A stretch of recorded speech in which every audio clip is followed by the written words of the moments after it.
Hi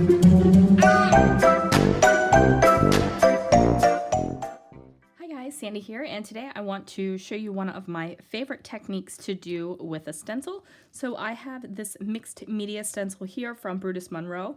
It is called Street View. I'll have a link down below for you because this is a really, really cool stencil. You can see it better there on my mixed media mat. All right, let's see what I can do. So I take some of the Brutus Monroe embossing ink and I just use an anti-static powder tool to place it all over my sheet of cardstock. I place my stencil down on top of that cardstock and then I'm just smushing my embossing ink through the stencil. And I'm not worried really too much about like how much I'm getting through the stencil because I'm using this to create my background. I do make sure to go off the edge a little bit and just take little bits of my stencil and make sure that I have it just all around the page. I wipe down my media mat a little bit. The embossing ink is still stuck on there, but don't you worry. I will get that off of there. I go ahead and anti-static my media mat as well.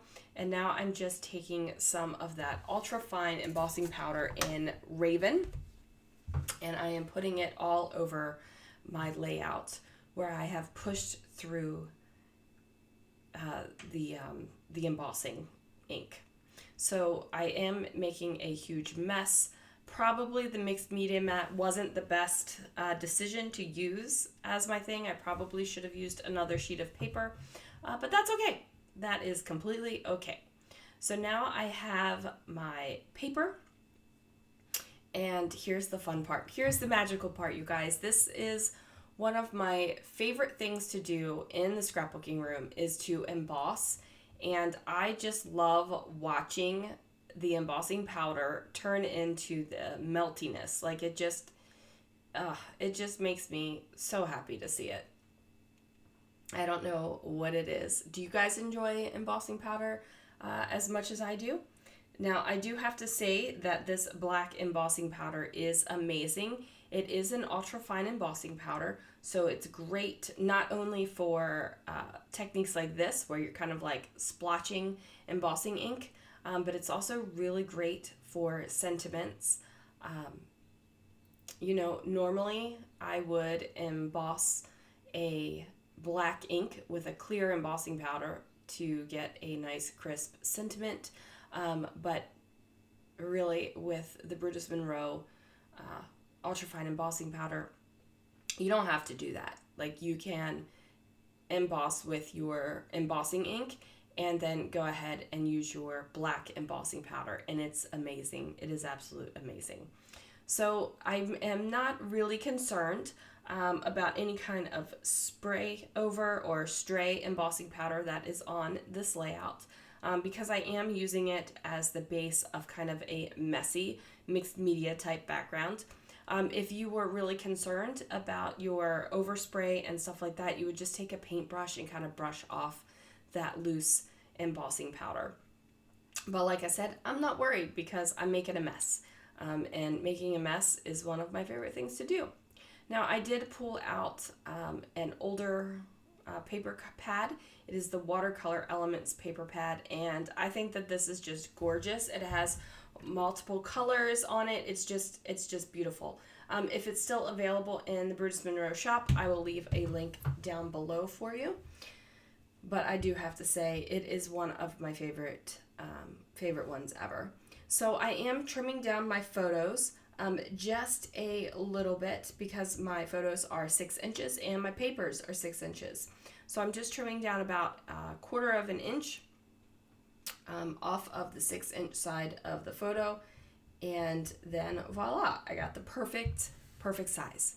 So I went ahead and pulled out an Aqua Pigment and also a surface spray.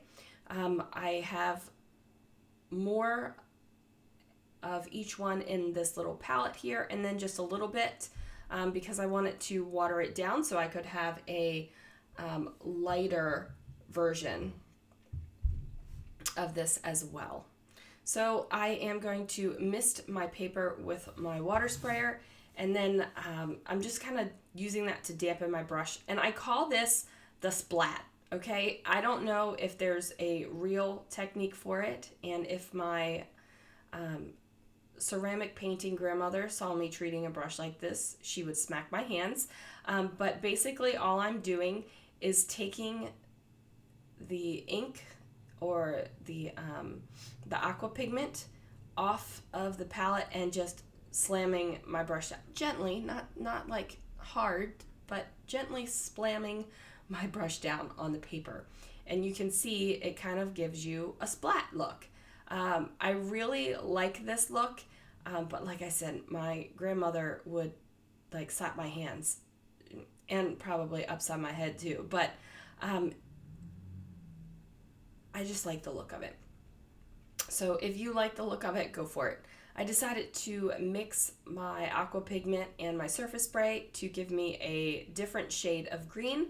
I just needed another depth of color in there, and then I'm just kind of splatting that around as well.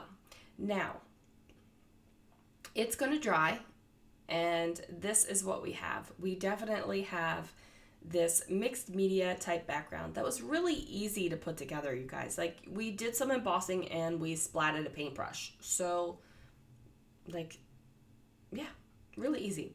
I do have some glitter stock, and I decided to just add a little bit to this page just to give it a little bit more sparkle.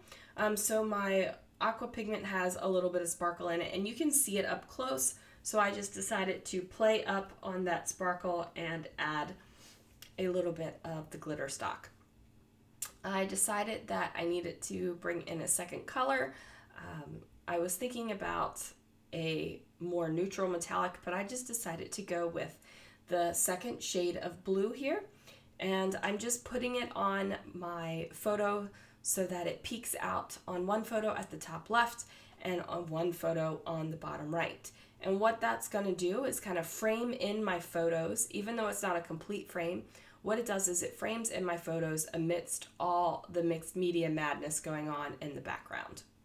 Now, usually when I do a background like this, I want it to show. Like, I don't want to cover it up a whole bunch. So I'm not going to do that. I do add some words and just very minimal embellishing. So I have these chipboard words, and this is memories, and I decided that I needed it to be a different color than white. I needed it to pop a little bit more. So I'm using my embossing ink pad, and I'm just pressing it down on top of the chipboard word, and then I'm going to use deep blue sea embossing powder to go ahead and change up the color. So I just switched out my piece of paper, and I did that because my embossing ink was being smushed on that paper, and if I did this, then all of my embossing powder would stick to that paper. Now, I am probably putting on way more than you need to. I get to the end of the word and I'm like, oh, I'm almost to like have dumped out this entire bucket of embossing powder. So what do? I just decide to dump it all out. I even pat it for good measure just to make sure I have it all out there. So I grab a pair of tweezers just to pull up my word, and I tap it off gently. I'm going to put it on another sheet of paper and then just slide all of that embossing powder back into my little bucket. Now, as you can see, I have embossing powder on my mat, and my biggest tip is to get yourself a Swiffer, because the Swiffer will Swiffer that stuff right on up and you don't even have to worry about it. So it's been a little while since I was playing with my heat gun, so it's cooled off a little bit. So I'm just warming it up, and then I am just going to emboss this as well. And I love this part, you guys. Like, look at it. Look at it. It is so magical. Such a favorite thing to do. It's just great. And then this is just a scrap piece of paper. It's just a cheap piece of cardstock. So don't worry that I am not ruining. Yeah, that doesn't that sound ruining? It just sounds weird to me. Okay, I am not like ruining any kind of good cardstock. So don't worry about that. So I have this down, and then I pull in some white chipboard letter stickers, and it is going to say Haunted. So it'll say Haunted Memories. Now, in case you didn't know, or in case you're wondering, or I haven't mentioned it before, this is a portrait that changes in the Haunted Mansion. So what happens is it is a picture of a man, and he slowly morphs into a skeleton. And so in case you were wondering like why I was scrapbooking these creepy photos, that is why. So again, I wasn't happy with the white. I felt like it needed to be a different color. And since I already have memories in blue, I decided to go for the Haunted in the green. Now, this green is a surface spray, and I will have it linked down below as well.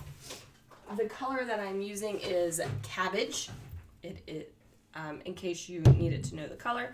I'm just using the little nozzle to get the surface spray down on top of the letters, and then I'm using a brush just to kind of like brush it and give it kind of a texture. So I'm trying to not have it completely smooth so that it just looks like, you know, it was purchased this way. Like I purchased these green colored letters. What I'm trying to do is give it a little bit of a distressed look.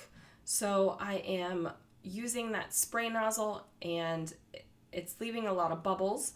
So now I'm just trying to pull the surface ink across my letter to just give it kind of like almost a streaky look. You'll be able to see it in the close-ups, what I'm kind of talking about, but I didn't want it to be a solid color. And now that that is done, I'm just going to adhere that to my page, and I'm just making sure to nestle it between the photo and the word memories. Oh, I did help it. I pulled out the heat gun again, just wanted to help it along with the drying. So that is nestled down and all stuck. And I'm just thinking, okay, you got a lot going on in the background, but you still need a little bit. This is going into a Disney album, so I needed to bring in some sort of Disney. This album is not going to be completely themed, where I'm using like one collection or one product, but even my pages that don't have Disney themed products on them, I put on something as a nod to Disney. So I punch out some Mickey heads, and I tuck that in between the E and the S, and then I decide to punch out a couple tiny little stars, and then another Mickey head. So where I have the darker glitter stock, I've put the lighter punch outs, and where I have the lighter glitter stock, I've put the darker punch outs. And that's just to give it a little bit of interest so that the glitter doesn't kind of fade into each other, and you can see that there are two distinct glitter colors. Now I do add some journaling on this layout, and what I did for this, instead of talking about the Haunted Mansion or how much I love the Haunted Mansion, what I've done is looked up some of the words that are said. You know, when you're on rides, you have the words that the narrator says, and what I did was just looked that up on my phone right there and copied it down. I'm just using a black pen, and the journaling kind of fades into the background, which is totally cool for me because I don't really need that to be the focus. I just want the focus to be these two cool changing photos and like a super cool page to put it on. So you guys, there you can see the texture I was talking about on the word haunted. Thanks so much for watching. I will see you again real soon for another video.